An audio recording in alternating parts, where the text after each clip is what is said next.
class. But I'm doing a review now. Probably you don't need it, but I'll do it quickly. Which problem you want me to run through? Just in case. Maybe none. The last one? Yeah? Okay. Okay, we'll go there and spend more time there. Okay, but for the first one, no question here, right? Anyone, feel free to ask any questions. Because sometimes if you ask me to go through it, it's probably also helping other people who is afraid of asking. Okay, keep in mind. So this could be straightforward. So when currents comes in, these two are in parallel, and then you treat these two as one entity, and then the currents arrive at this point are getting split.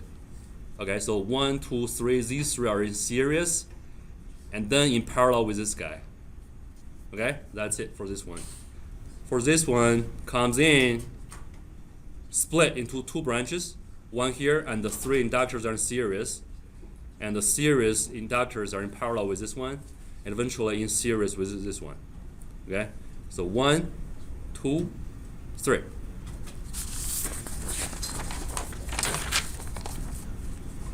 For this guy, plus minus power supply is called dual power supply, or dual supply configuration. Doesn't matter, you don't need to worry about that. You don't even need to worry about the saturation. So if the voltage is higher than VCC, what's going to happen? So it's not something you need to consider, because it's not the goal here. It's not testing that kind of knowledge for this problem. It's just so much easier than the problem in the homework assignments, right? Okay, so what are the constraints? Is there a negative feedback? Yes. Okay. It's an ideal op-amp. If it's not saying that, you should assume it's the ideal op-amp. So in that case, with that negative feedback in place, you'll know these two terminals are have the same voltage. Have the same voltage. So Vn equals Vp first, and because you see this is a little ground pin, so Vp is grounded, so Vn equals 0 as well. So it's going to be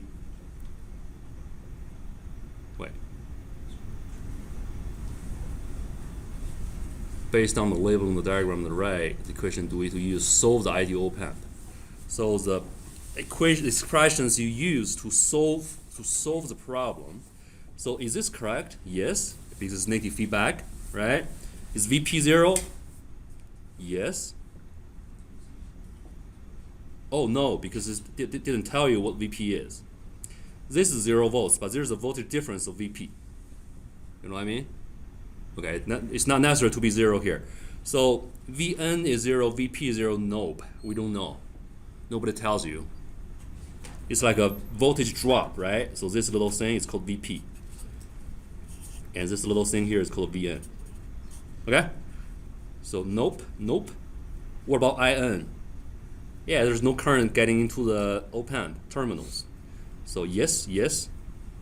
That's why I'll choose this one. Okay. And for the next one, what is the op-amp circuit configuration on the right hand? What is this code? What is this code? If you have multiple power supplies at one terminal, then it becomes a summing circuit. But now it's not.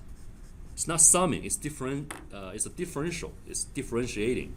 So these two, it gets the difference between these two voltages and being amplified by the gain, certain gain here, 30K divided by 10K. It's not like, remember when we were doing the exam 2 review, I told you guys, right? Is this a difference amplifier? Yes. But is this a good difference amplifier? No. Because remember, for the difference amplifier, we need another resistor to make it symmetrical, right? You have these two and these two to be symmetrical. And ideally, they should be all equal. Like you have 30K here, it should be 30K here as well. You have a 10K here, it should be 10K here as well, in order to use it for a certain purpose. But now it's not. It doesn't have this resistor. It can consider this resistor is 0. Oh no. Disconnected, it should be infinity, right? Doesn't matter. So you got two voltage sources being injected into two terminals of the op-amp. So eventually it's a differential amplifier, because I have voltage at both terminals. So that's why it's a different, difference or differential amplifier. Same stuff.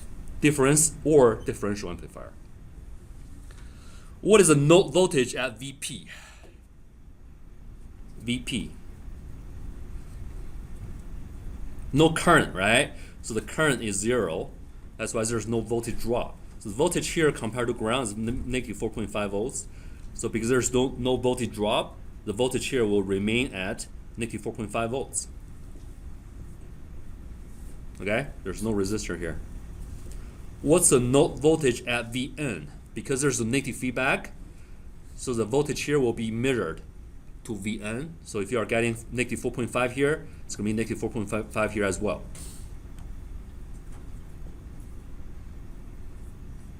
Okay? So you are wondering, you got another voltage source here. Why is this voltage source not affecting the voltage here? Why once you know the voltage here, you can directly know the voltage here instead of using the voltage here to calculate the voltage here? That's not the way you do it, because you have a negative feedback. So it's actually goes here and then connected. So it's, that voltage is affected by this negative feedback loop as well, right? So this voltage cannot determine the voltage here, but only this one can, right? You have to use this voltage and measure it over here, and then use Ohm's law to calculate the current. Remember, this minus this divided by the resistor. That's how you calculate the current and also the VL here. So the next question directly asks you how to solve for that. Because you know this voltage is negative 4.5.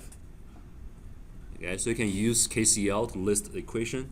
The current flows through here and then directly goes to the feedback resistor, reach VL, right? Because there's no current flowing into the terminal. So the equation becomes, you got negative 2 volts here, minus negative 4.5 volts, and divided by 10K. That's the current flowing here, and that equals, so in that case you can calculate VL easily, right, by using this KCL equation. Any question on this? No? Fundamental stuff for op-amps. Will definitely be on the final exam as well. Solve, okay? See how easy that is, right? It's just trying to make it easier.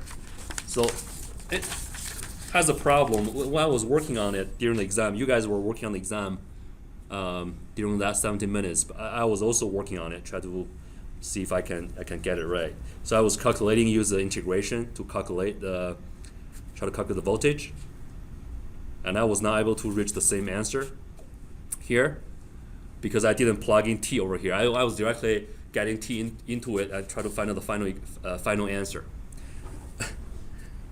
But you know, whoever created this problem is trying to make it easier, but eventually it becomes harder for me because I was trying to directly get the final result. But the thing is, it's trying to make it easier to put a T here instead of the final answer. But eventually I realized, oh, there's a T. That's why I'm not getting the correct answer. Yes. Whenever they try to make it so simple, there'll be some problems. So let's look at this one. Remember when I was doing the review, I was trying to go through the whole process, let you do the integration, and find out the answer. But here it's trying to make it easier, so it's directly give you that integrated results as equation and just let you plug in the T's. So I hope I didn't, direct you to the wrong path. Do you know what I mean? So you can do the integration and plug in the numbers and find out the results. But the thing is, it's trying to make it easier, so it's directly give you that expression, trying to let you directly plug in the numbers. So now let's just plug in the numbers and see if we're getting the correct results, okay? So the first one, initial energy stored in the cap. So the initial voltage, so this is the current curve, it's the current curve. And it's telling you that there's initial voltage at 10 volts at the cap. So you know that the energy equals this, right? So directly plug in 10 volts in here to find out the correct answer. Initial energy. So that's how you do it for the first one. And second one, VT during this time frame, VT. Okay, it already tells you how to do it. Okay, so now let's just directly plug in the numbers into this equation. What is IN during this period? It's a constant, right? So minus 40 milliamps over C, which is 200 nanofarads, times T minus Tn. So Tn is 0, T is 100 microseconds, minus 0, plus the initial voltage. You don't even need to do the integral here. It right, shows you the equation. Just directly plug in. So that's Vt during 0 to 100 microseconds here. Okay? So what about this part? Because this part has an initial voltage of this guy. Okay, still plug into the same equation. What's the current? 80 microamps over 200 times 10 to the negative 9th times what? 300 microseconds minus 100 microseconds plus what? Plus Vt at 100 microsecond. Okay, how to calculate this guy? It's basically use this equation, plug in 100 microseconds to here. So what's happening is this one doesn't even have the T plugged in, right? So you want to replace this with T for the first problem. And for the second problem, you use this equation to put 100 microseconds into here to find out V 100 microseconds as the initial voltage for this guy. So this is from 100 microseconds to 300 microseconds. Okay, and I'm showing you the solution here. When you are watching the recorded video, if you couldn't get the correct answer, just pause the video and look at the solution. See if you can repeat it if you didn't get it right. Okay. But still, it's trying to use T to make it easier. It's messing up things, So use T instead of the real numbers, which is fine. It's just easier, right? Just don't use this one. Just put a T here. Okay. So if you can get the equation here like this to find out Vt when T is larger than 300 microseconds, which means during this period, so no current is still charging up the capacitor, so the current component here will be 0. Okay, so whatever the voltage at this time point will remain at the capacitor. It's not changing anymore. So what you want to do is you have this equation calculated for this time period. So at the end of this period, it's plug in 300 microseconds into T, into this equation. So you can calculate the result is 70 volts. And that 70 volts is not being charged or discharged anymore. It stays there. Why? Because there's no current. It's not adding charges to it, or it's not discharging charges from the cap as well. So it remains at whatever the voltage at this time point. Stays there. Any question on this? No? Next. So this is next. This is the last one, right? Oh, the second from the last.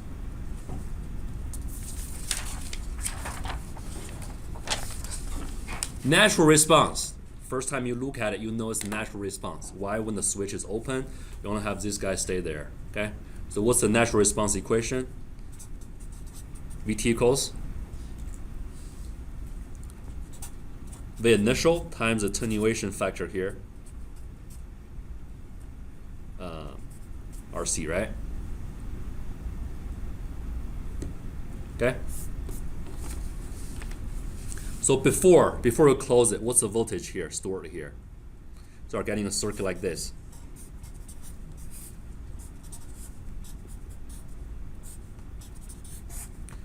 $50K, 0.4 micro, 80K, 20K, 7.5 milliamps. So you need to calculate the initial voltage here. So you can find out the natural response, right? So what is the initial voltage stored across this cap? The circuit you want to use is the equivalent circuit, right? When the switch is closed, it's been there for a long time, so it's accumulating charges to the two terminals of the cap. Okay. So what is the voltage stored there? How to calculate it? So there's no current going through it because it's been there for a long time. Okay, just DC voltage or DC current, DC. So basically, the voltage across these two terminals is the voltage across this resistor, right? So it's basically just a circuit like this. 50K, 20K, 80K, and 7.5 milliamps. So you are calculating the voltage across this resistor. How to do it? Parallel resistor current. So you can find out the current going through here using the current divider equation, which is I equals 7.5 milliamps divided by 70, so it's 150K in total. I know it's in parallel, but that's how you calculate it, use the current divider equation. So 80 plus 70 is giving you 150K, and then you times the resistance of the other resistor. If you want to find out the current in here, you want to times the current of the other resistor. So times 80K. So you can find out the current in there, right? So there's current in here. To find out the current, you times 50K, you find the voltage. Find the voltage across it. So this is a current divider equation. Remember, we have done this so many times. Refer to the notes if you couldn't remember it. We got I1, right? I2, R1, R2, this is I. So what is I1? I1 equals I over R1 plus R2 times R2, remember? And I2 equals I divided by R1 plus R2 times I1. Okay, we derived it multiple times. Just look at the notes on my website, see how I derived it. But now we know that this works, so we just directly use it. Currents divided by the summation of these two resistors and times the other resistor to find out the current. If you got a current, times the resistor to get the voltage. Okay, so this is V0T.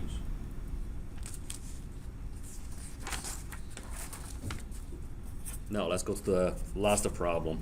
Any question on this? Any question on this problem? No? Cool. The last one.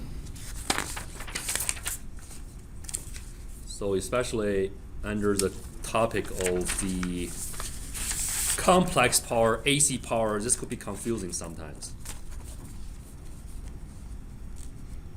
Okay, let's see, how do we approach this problem? First, time domain voltages converted to phasor. You'll know that 100 sine omega t equals 100 cosine omega t minus 90 degrees, right?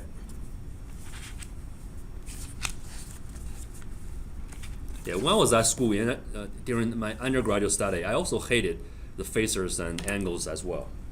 But after I taught it, I kind of love it. So much fun playing with the phaser stuff. It's, right? Do you know this? So convert this sine wave to cosine immediately whenever you see a problem like this. So that's VA, right? VA. VB is what? Just directly 50 cosine omega t.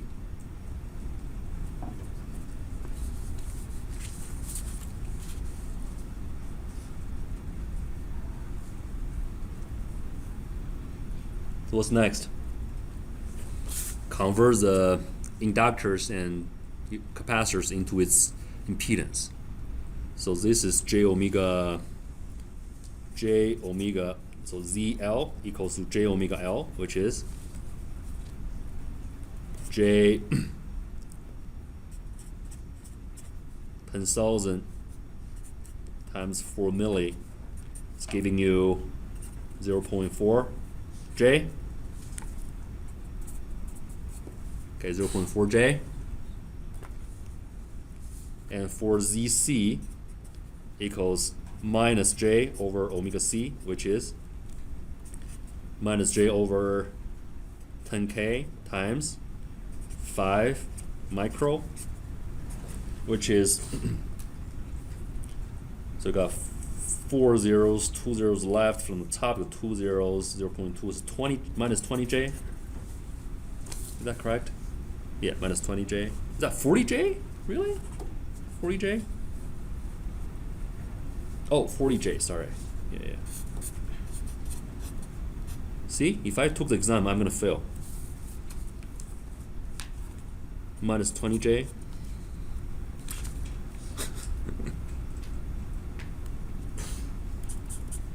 $40J.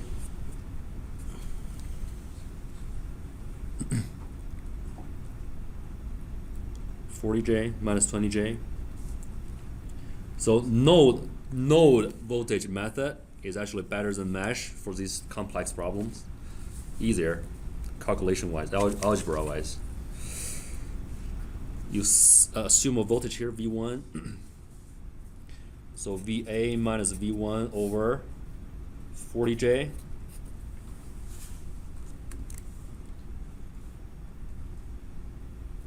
VA minus V1 over 40J. That's a current going into the node. That and plus this voltage VB minus V1 over minus 20J equals V1 over 40 ohms. So that's the equation, KCL equation. And VA and VBs are given, so it should be very easy to calculate. What is VA? VA is 100 times negative 90 degrees minus V1 over 40J is actually 40 what? 90 degrees, right? 40J. 40J. Okay? So 90 degrees. Plus VB is 50 and 0 degrees minus V1 minus 20J. Minus 20J is what? 20 what? Minus 90 degrees, right?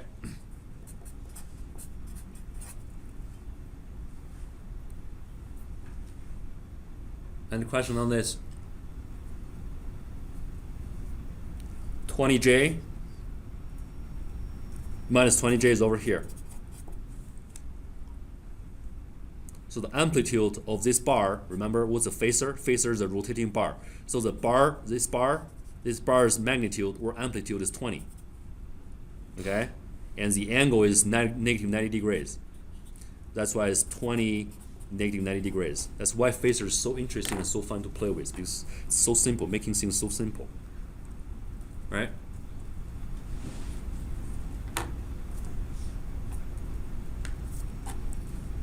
Five. This phasor, what's the phasor of this bar? 5 what? This bar.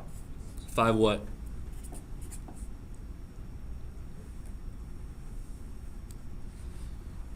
Zero degrees, right? So 0 degrees is not rotating yet.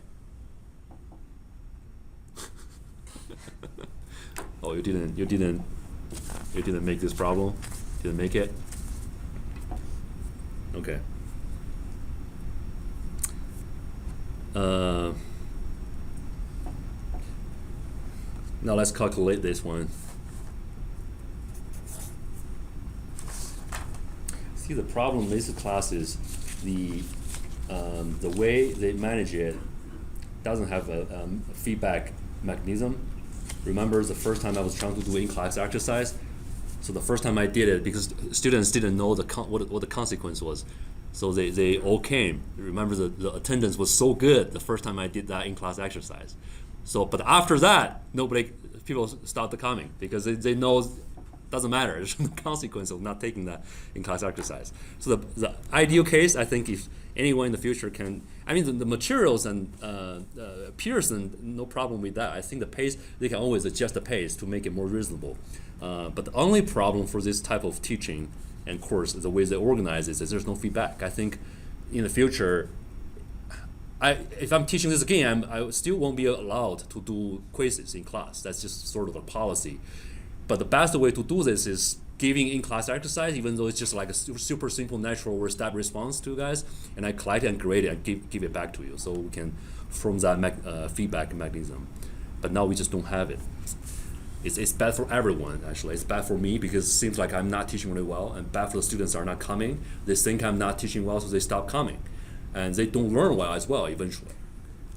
But for you guys who really care about learning in this class, it's still not giving you that kind of solid foundation for everything I want to cover in the class. So that's the bad part of it. Okay. All right, let's see this one. So we want to solve whatever here we have. How do we approach this? Definitely you can use a different way to do it, right? Actually, it's easier. Is that easier to do it that way? Let's try both. So I'm trying to use, just immediately I convert everything to phasor because I want to simplify the division. So now let's see how I want to deal with it. So you want to split it first. If you have phasor, you want to split it first. So here it becomes 100 minus V1, 0 degrees, plus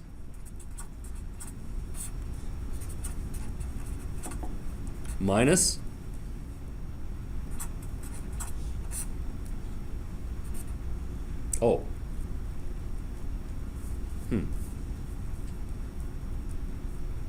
it's okay. Even though V1 may be a phasor, but we assume compared to whatever we have here, V1 is at 0 degrees, which is okay. But eventually you calculate whatever V1 is, you just directly use it. You know what I mean? So this divided by this minus this divided by 2090, and this is V1 over 40. Because this is also relative. The angle differences are relative. So what's next? It becomes 2.5.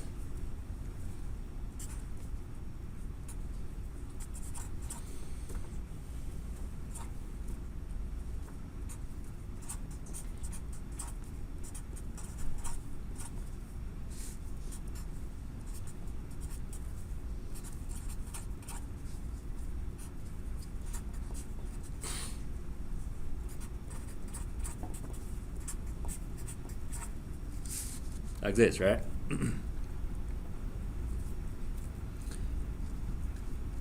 So now you combine the ones with the variable. This becomes 2.5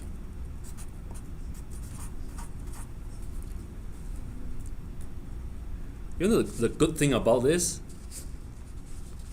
is you can manually calculate it. You don't even need a calculator because all the 90 degrees and 180 degrees of cosine and sine, you can directly calculate it.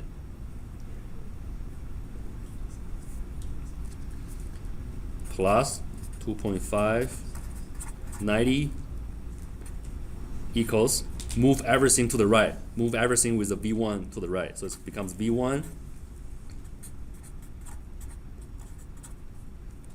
This plus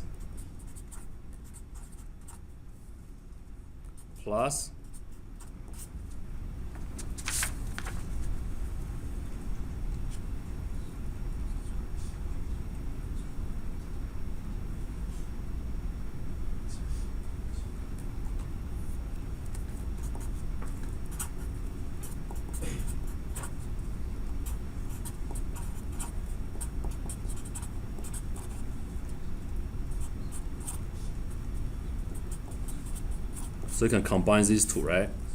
To simplify the calculation a little bit. So this becomes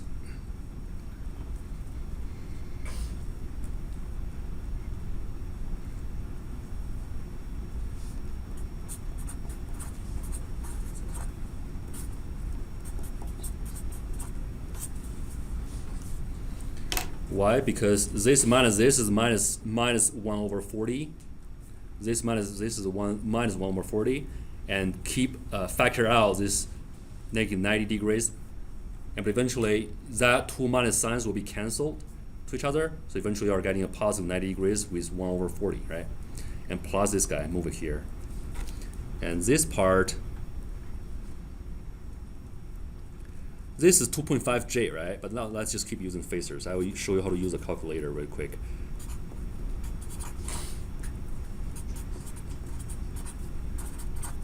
Okay.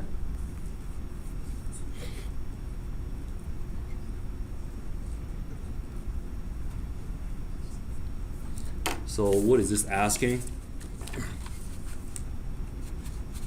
Oh, so it's asking you to list the equation. That's easy, we already did it. It's asking for solving for V1. We'll run through this method as well really quick. And also solving for I, okay? Keep doing this. So you can use a phasor calculator, but I think because this is just randomly, it's getting so simple for the numbers, we'll do it manually and show you how to do it. See?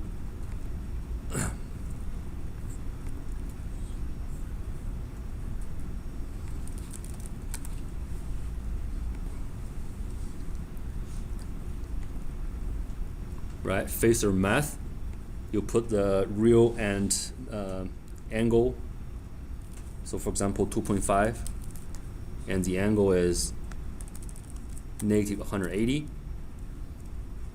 And another one is 2.5, and the angle is 90. And then you do V1 plus V2.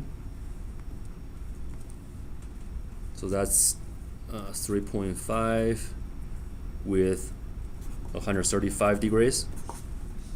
That equals this part. This part becomes, you take out that 1 over 40 and leave a 1 here.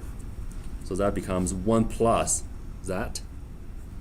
1 plus that is 1 with 0 degrees plus 1 with 90 degrees. And do the summation. It's giving you V1 over 40 times 1.41 times, well, pretty much 45 degrees, right? Okay.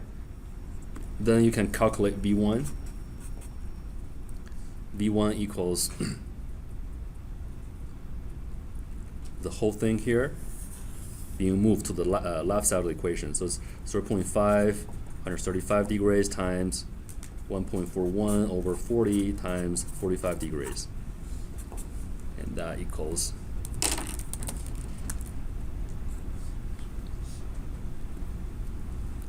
so 1.41 times 0.5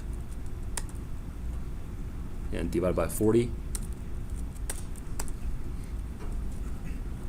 Okay, so that's 0.12 times 180 degrees. And what is that?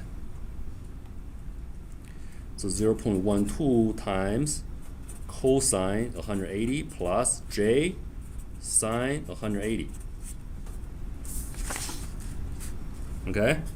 So cosine 180 over here, cosine 180 is minus 1.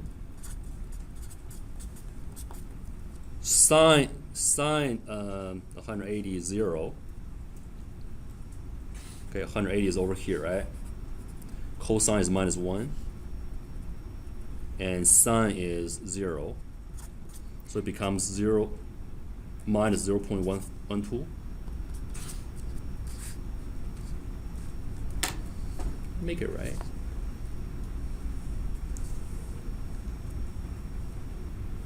It's different from the solutions answer here. One of the steps is wrong. But now let's try the other method, see if we're getting the same. So we were here, right? Let's verify if this is correct. VA minus V1.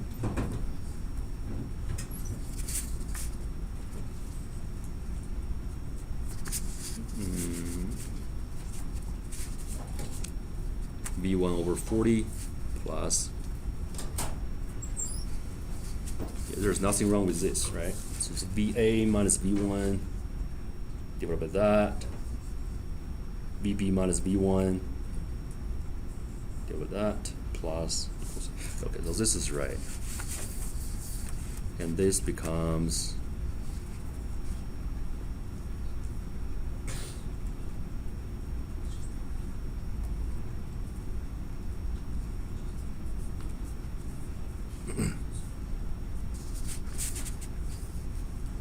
so starting from here, let's try method 2, see what we can get from there. Okay, it's a more standard way, probably will be useful for the final exam.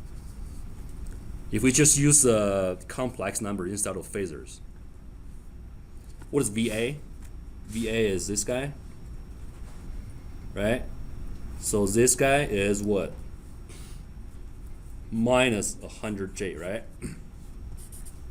It's minus 100J because this is 100 minus 90 degrees, so it's minus 100J. Here, minus V1 over 40J plus, what is VB? 50 with 0 degrees, so it's basically just 50. It's a real number.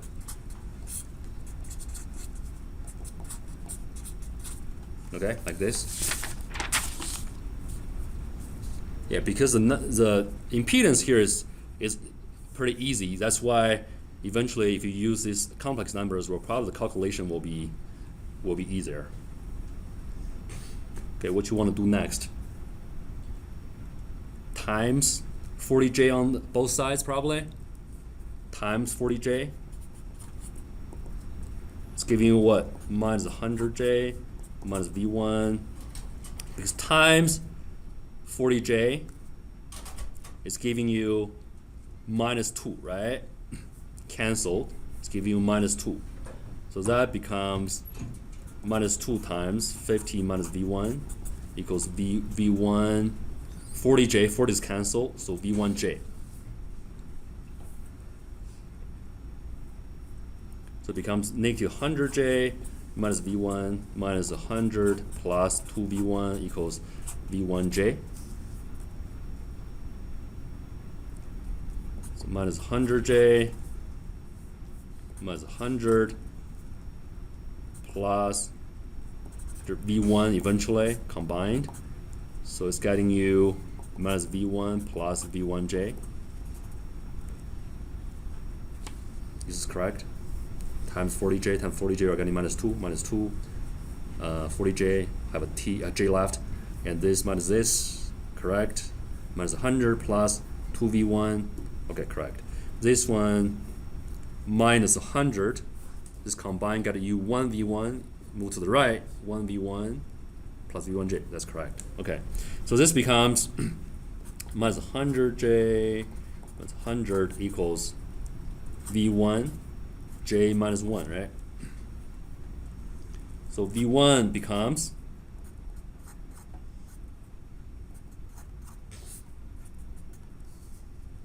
this. So times J plus 1 on both sides, top and bottom, it's giving you J squared minus J squared plus J, it's going to be minus 1 minus 1, right? So it's going to be minus 2.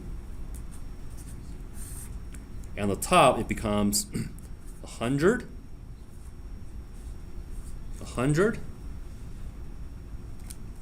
minus, oh, what I'm doing here, just factor out 100, right? Does that work?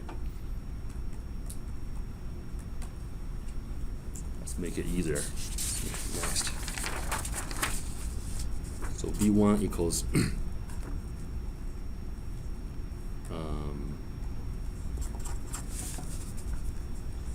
100, take it out.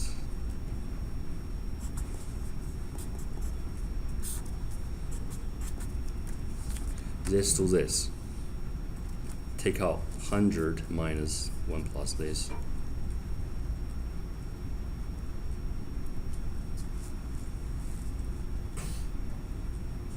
Yeah.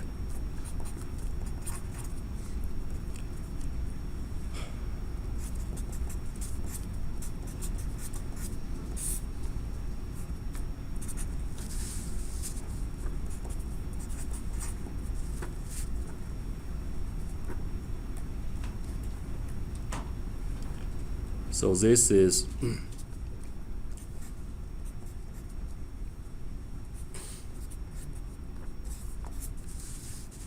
gone. Okay, so this matches solution. 100J here. This matches the solution. So how to calculate the current though? It's asking you to calculate IB. IB is the current flowing that way. So IB is VB minus V1, which is 100J, divided by the impedance minus 20J. VB is just a 50 minus 100J over minus 20J. Okay, and that equals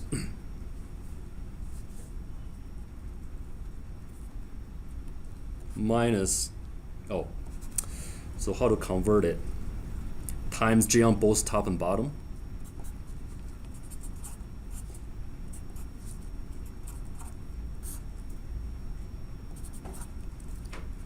And then this becomes 5 plus 2.5J. So that's a complex form. And I think it's asking you to convert it to a cosine form. So the omega t is not changing. The frequency is still the same frequency. And the amplitude or magnitude here is 5 squared plus 2.5 squared, square root of it, times cosine what? Omega t plus the angle. What is the angle? It's arctangent. 2.5 divided by 5. Okay, so you use a calculator to find out this angle. It should be this angle. And this value should be 5.59. Any question on this?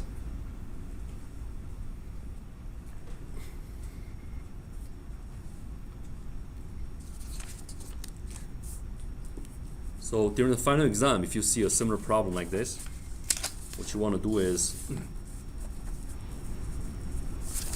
if the complex form is very simple, there's no real form of it, no real part, just directly times whatever the denominator is and try to cancel out the denominators and combine the complex numbers. Eventually find out the complex number here and then convert it to the phasor form. If it's asking you to convert it to the phasor form. From complex to phasor form, that's a magnitude, square and square root, and the angle is arctangent, B over A.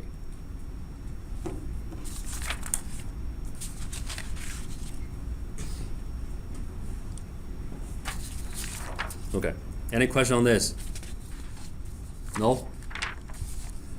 I think very likely we'll be able to finish homework 11 on Wednesday, because that one is pretty short. Homework 11 doesn't have many problems. It's like this. Okay, so it's repeating itself. It has 3 phases. If you see, it's a 3-phase voltage. If there are VA, VB, VC, I want to introduce one more concept and we'll call it today. Okay. So one more quick comment over here. For our 3-phase voltage, I talk about this really quick on Friday, I guess. So why do we use 3-phase or 3 phases? Because first, some induction motors, they require 3 phases to make it more efficient. You can see one sine wave comes to one of the, it's called stator, it's a magnet. and which will pull that rotor in the middle away from that magnet because it's creating a magnetic field is opposing to whatever the stator has, and it's pushing it away. So whenever it's arriving the next stator, you get another sine wave comes in. So in that case, you can keep pushing that. It's kind of like relaying that rotation or energy. So eventually, it's able to keep spinning. Okay, so you need the three phases to move, keep it more consistent. That's one of the goals we want to use. We want to use three phases. Okay, so this is a picture of the three-phase induction motor. Okay, so that's the rotor and it's a stator. We connect the three different voltages to it, three different phases, but they have to be the same magnitude and frequency. That's how we want to introduce this concept here really quick, just for the first problem. Okay, we only have 3 minutes left. So keep in mind, the three phases are having 120 degrees difference in between each other. That's the only thing you need to know for today. Okay, so look at the first one. The first one doesn't have a phase. The phase of the first one, for example, is 0. It's a reference. And then the second one, VB, has a negative 120 degrees. So on the phasor diagram, you want to draw it here. It's a negative 120 degrees. And for the third one, VC, is a plus 120 degrees. It's going to the other direction, but 120 degrees. So eventually, it's evenly dividing that 360 degrees for the whole circle into 3 pieces.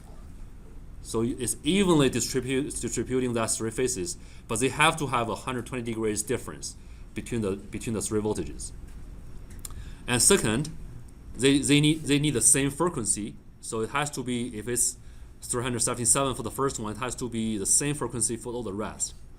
And also they have to be the same magnitude. So eventually we call that this is balanced. It's a balanced 3-phase system. Why it's called balanced? Because first, it has the same magnitude. Second, has the same frequency. Third, they are being split by 120 degrees.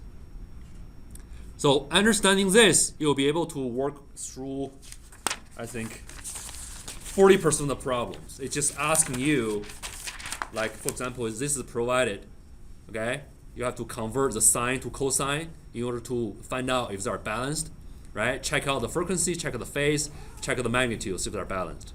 So you can start working on homework 11 just by knowing this. It's very simple. Okay? We'll cover more about the calculation on Wednesday.